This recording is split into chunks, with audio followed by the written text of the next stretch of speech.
Bismillahirrahmanirrahim. This meeting is being recorded. Bismillahirrahmanirrahim. Alhamdulillahirabbil alamin wassalatu wassalamu ala asyrafil anbiya'i wal mursalin wa ala alihi wa sahbihi ajma'in. Assalamualaikum warahmatullahi wabarakatuh. Salam ukhuwah dan salam keluarga Malaysia. Bersyukur kita kehadirat Allah Subhanahu wa taala kerana dengan izin serta limpah kurnia daripadanya dapat kita bertemu lagi dalam gelanggang forum dengan tema forum kita iaitu mencontohi akhlak dan pengurusan emosi Rasulullah sallallahu alaihi wasallam dalam menangani cabaran kehidupan seharian sebagai khalifah Allah di muka bumi. Bersama saya Muhammad Syakir Zufairi pada malam yang berbahagia ini. Hadirin yang dirahmati Allah sekalian. Sebelum saya memperkenalkan ahli-ahli panel kita pada hari ini, kita sedia maklum bahawa akhlak dan kepribadian seseorang semakin luluh akhir-akhir ini. Memang tidak dinafikan lagi berkenaan kes-kes pembunuhan seperti anak membunuh ibu kandung atau bapa kandung dan pelbagai lagi kes sering berlaku serta menjadi bualan masyarakat. Tetapi mengapa hal ini berlaku? Bukankah kita sudah mempunyai panduan seperti Al-Quran dan As-Sunnah sebagai panduan hidup? Lebih-lebih lagi, purata peningkatan kes-kes seperti ini semakin meningkat sampai hari. Sebelum mengupas tajuk ini dengan lebih mendalam, terlebih dahulu mari kita berkenalan dengan 3 orang ahli panel kita pada hari ini. Jangan ragu dan jangan risau kerana warga Zoom sememangnya tidak asing lagi dengan panel-panel kita pada hari ini. Baiklah, ahli panel kita yang pertama, Nur Syukriah binti Abu Syukur. Apa khabar saudari? Alhamdulillah sihat. Seterusnya, saya memperkenalkan ahli panel yang kedua, saudari Aisyah Iziani binti Roslam. Kabarnya saudari Aisyah sentiasa mempunyai idea yang bernas dalam menghujah kata-katanya. Dipersilakan saudari memperkenalkan diri.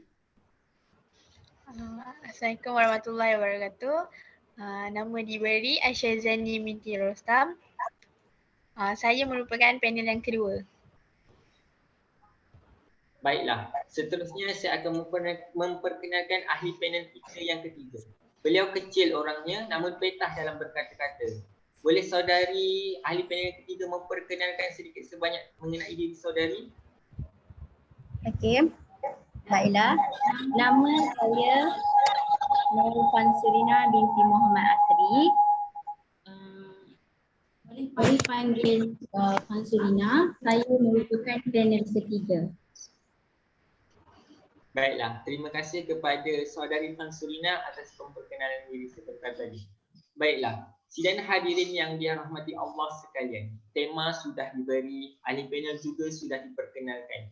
Namun, apakah tajuk sebenar forum kita pada hari ini? Jadi, tajuk kita pada hari ini ialah pengamalan dan penghayatan akhlak mulia dalam kalangan siswa guru. Seperti yang kita semua tahu, Rasulullah SAW memiliki kepribadian mulia seiring dengan akhlak yang amat baik dan wajib diteladani bagi setiap insan di muka bumi ini. Lebih-lebih lagi umat Islam itu sendiri. Baginda SAW mempunyai peribadi tersendiri yang sangat luar biasa. Malah ini terbukti kerana Allah Subhanahu Wa Taala telah bersabda bahawa Rasulullah SAW manusia yang berbudi pekerti, luhur serta baginda juga mempunyai akhlak sebaik-baik manusia. Sebagai umatnya, semua akhlak baginda sangat dituntut untuk diikuti dalam kehidupan seharian kita. Terlalu banyak akhlak baginda yang baik untuk diikuti, antaranya seperti jujur, amanah, pemaaf, pemurah dan tawaduk. Dengan adanya semangat pada setiap individu untuk bersungguh-sungguh mempraktikkan akhlak baginda tersebut, kehidupan umat Islam akan memperoleh kebaikan. Tidak lupa juga penambahbaikan dalam kehidupan seharian jika kita semua mengamalkannya. Hadirin, seperti yang telah saya terangkan sebentar tadi, bahawa akhlak remaja serta anak muda kini semakin pudar walaupun sudah diberi panduan oleh Al-Quran dan Sunnah di hadapan mata mereka. Jadi, saudari panel kita yang pertama, bagaimanakah sebenarnya perkara ini berlaku? Silakan saudari untuk menghuraikan hujah anda. Terima kasih kepada Tuan Moderator kita iaitu Muhammad Syakir Zufairi atas penerangan itu tadi. Sebelum saya memulakan perbicaraan saya, Izinkan saya untuk memperkenalkan diri terlebih dahulu. Nama diberi Nur Syukriah binti Abdul Syukur dan berasal dari negeri Selangor. Seterusnya, saya akan mengulas beberapa topik yang akan dibincangkan pada malam ini, iaitu yang bertajuk Pengalaman dan Penghayatan Akhlak Mulia dalam kalangan siswa guru. Saya akan lebih menekankan tentang sifat mahmudah, iaitu hormat menghormati. Hormat menghormati bermaksud menghargai dan memuliakan seseorang serta menghormati peraturan institusi sosial. Hormat menghormati amat penting untuk memastikan masyarakat hidup dalam keadaan aman dan damai. Tidak mustahil jika hilang rasa hormat dalam diri kita, masyarakat kita akan dipandang rendah dan ia boleh mengheret ke arah huru-hara akibat pergaduhan yang tidak berkesudahan. Ini menunjukkan betapa pentingnya amalan hormat menghormati dalam kehidupan seharian kita. Seperti mana yang telah saya ketahui bahawa para siswa guru amatlah perlu menekankan sifat mahmudah hormat menghormati. Sebagai contoh, kita perlulah sentiasa hormat terhadap pensyarah kita serta rakan-rakan supaya kita disenangi dan ilmu yang diperolehi diberkati. Sekaligus, hal ini juga dapat memberi contoh kepada rakan kita untuk mencontohi sifat hormat menghormati ini. Seperti mana yang telah dijelaskan di dalam Al-Quran, surah Luqman ayat ke-18 yang bermaksud, dan janganlah engkau memalingkan mukamu kerana memandang rendah kepada manusia dan janganlah engkau berjalan di bumi dengan berlagak sombong. Sesungguhnya Allah tidak suka kepada tiap-tiap orang yang sok takbur lagi membanggakan diri. Surah Luqman ayat ke-18. Ayat ini menjelaskan kepada kita bahawa larangan dari berlaku sombong kepada sesama manusia. Siapakah kita selayaknya untuk berlaku sombong? Dalam hal ini, kita mengharapkan agar orang lain menghormati kita. Tetapi kadang-kadangnya, masalah berpunca daripada diri kita sendiri yang tidak menghormati orang lain. Ini yang sering terjadi. Hormat menghormati dan toleransi, kedua-duanya hilang dari diri seseorang manusia. Kenapa ini berlaku? Kadang-kadang ia berpunca daripada ego dengan atas kenyataan bahawa aku adalah lebih baik daripada engkau. Ayat sebegini yang sering ditimbulkan oleh orang-orang yang sombong dan tidak suka menghormati orang lain.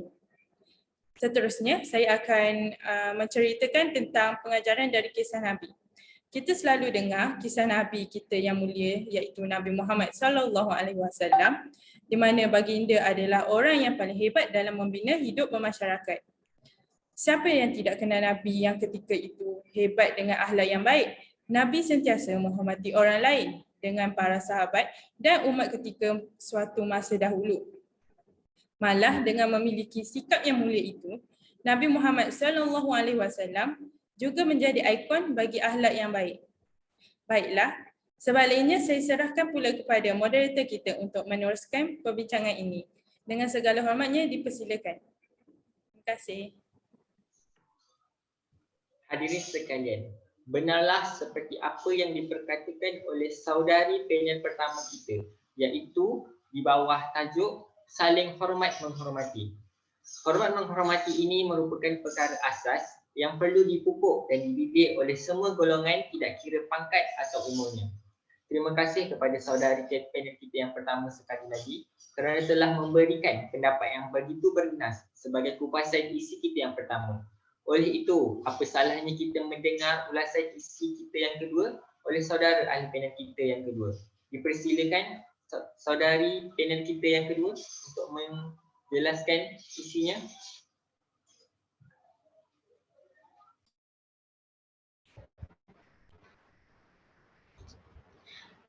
Okay. Assalamualaikum warahmatullahi wabarakatuh. Salam kasih dan salam sayang juga selamat sejahtera kepada rakan panel yang lain. Terima kasih saya ucapkan kepada saudara Muhammad Syakir sebagai moderator kita pada hari ini. Topik yang dipilih dalam diskusi kita iaitu penghayatan dan pengamalan akhlak mulia yang seterusnya saya akan bincangkan adalah bersabar dalam apa jua keadaan. Tapi sebelum itu saya ingin menambah sedikit pengetahuan anda semua dengan lebih lanjut mengenai akhlak. Seperti yang kita semua tahu, akhlak adalah penting dalam kehidupan kita. Hal ini kerana akhlak juga bermakna maruah, iaitu penghormatan yang wujud pada diri seseorang. Maruah adalah sesuatu yang dibanggakan dan perkara yang kita harus jaga pada setiap masa. Ini menunjukkan akhlak yang baik adalah maruah diri dan kebanggaan pada setiap individu yang perlu kita titik beratkan. Akhlak juga dapat dicerminkan melalui tingkah laku seseorang, dan sebaliknya pula akhlak yang buruk akan menjatuhkan maruah dan memalukan diri sendiri. Okey, baiklah. Saya teruskan dengan topik berkenaan akhlak bersabar dalam kalangan siswa guru. Setelah kita memegang tanggungjawab sebagai siswa guru yang akhirnya akan ke arah menjadi seorang pendidik, kita mestilah mengamalkan dan menghayati akhlak seperti sabar dalam menghadapi cabaran yang diterima dalam apa jua keadaan sebelum kita menjejakkan kaki dalam kerjaya tetap sebagai seorang guru. Seperti yang kita tahu, sebagai guru yang bertanggungjawab, kita haruslah memperlihatkan contoh teladan dan akhlak yang baik. Hal ini kerana salah satu contohnya seperti rasa sabar dalam diri seorang guru akan menjadi asbab utama pelajaran yang disampaikan itu akan mudah difahami oleh pelajar sekiranya hubungan antara guru dan murid tersebut saling terjaga. Jika hendak dikaitkan, apabila terdapat segelintir murid yang kadang-kalanya mencabar kesabaran para guru, kita sebagai guru itu sendiri perlulah mengawal rasa amarah dan bersabar dalam menangani situasi tersebut. Setiap cabaran yang datang tidak sama pada hari-hari yang kita lalui sepanjang masa.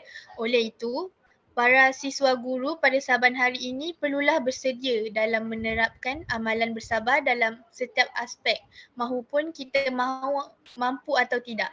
Tetapi percayalah, dengan kesedaran yang diterapkan oleh semua kalangan siswa guru ini, kita akan semula jadi terdorong untuk bersama-sama memupuk rasa bersabar ini bersama rakan-rakan. Seterusnya, terdapat lebih daripada 90 ayat dalam kitab Allah yang agung, iaitu Al-Quran, menceritakan mengenai kesabaran.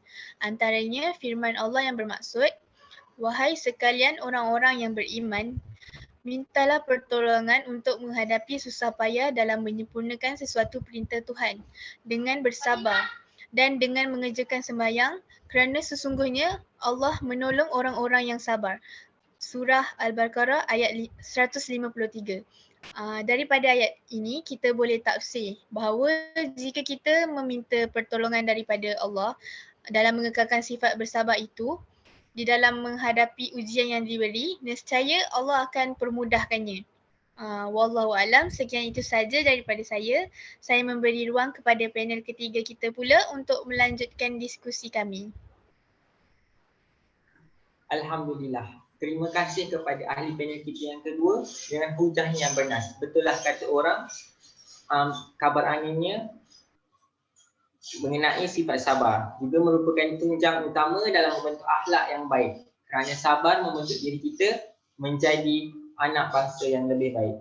Tanpa melengahkan masa, saya mempersilakan saudari panel kita yang ketiga, kecil je orangnya, untuk mengupaskan pendapat atau pandangan beliau mengenai tajuk kita pada malam ini. Dipersilakan ahli panel kita yang ketiga. Okey, baiklah. Assalamualaikum dan terima kasih diucapkan kepada moderator. Topik yang diberikan kepada saya adalah sikap saling bermaaf-maafan. Okey, baiklah. Sikap ini adalah sikap yang berkait rapat dengan pelakuan kesalahan seseorang, kerana sebelum seseorang meminta maaf, mesti ada kesalahan yang telah dibuat. Manusia tidak akan dapat lari dari kesalahan dan kesilapan.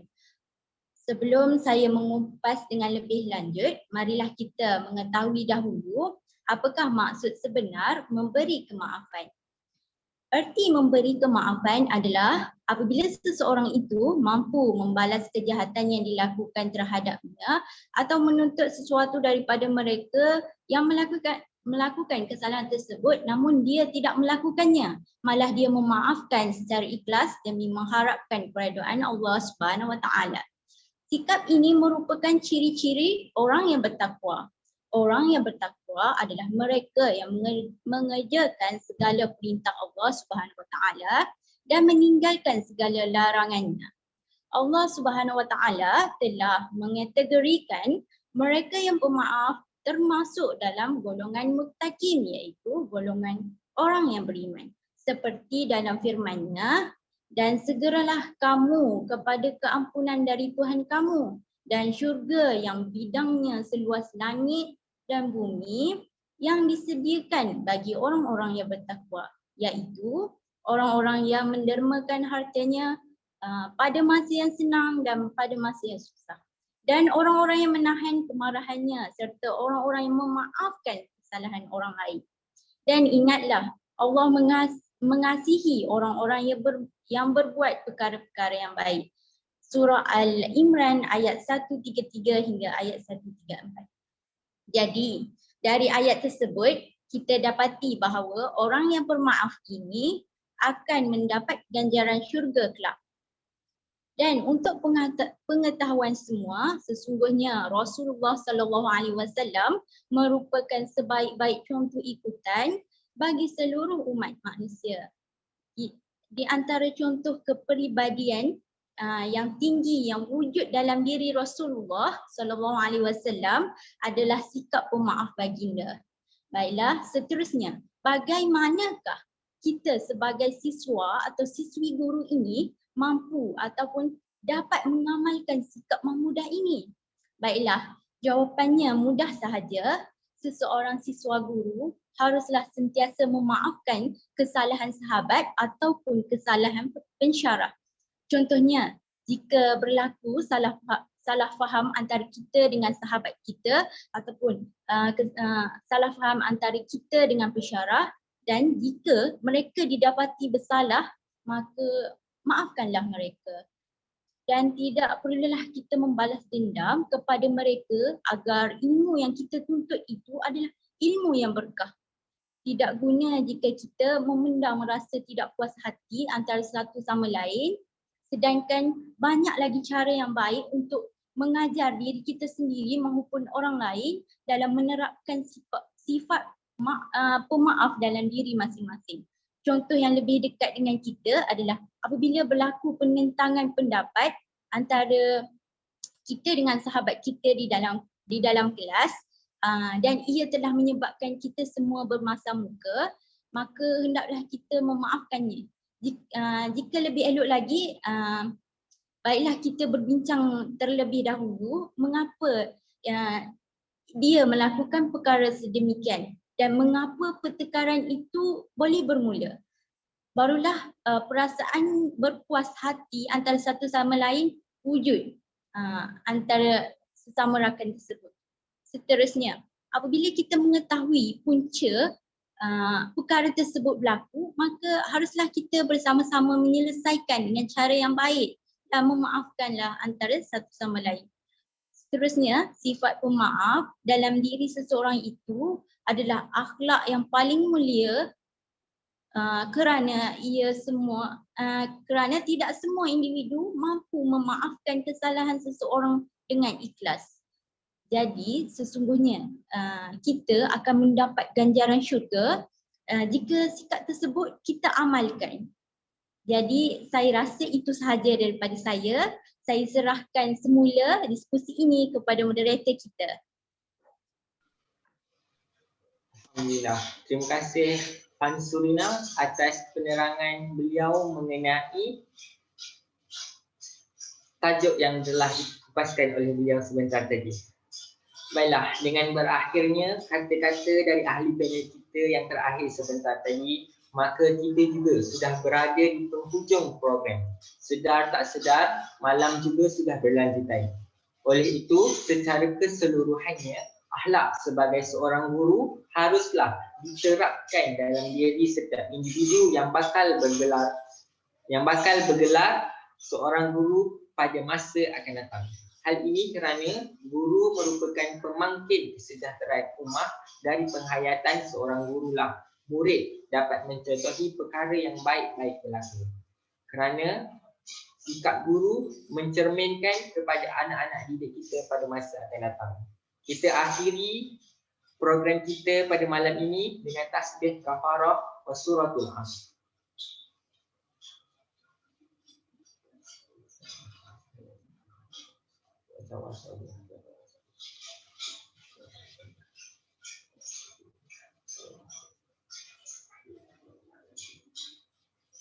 Terima kasih kepada 3 orang ahli panel kita kerana turut bersama saya bagi menjayakan forum kita pada malam ini. Sekian, terima kasih.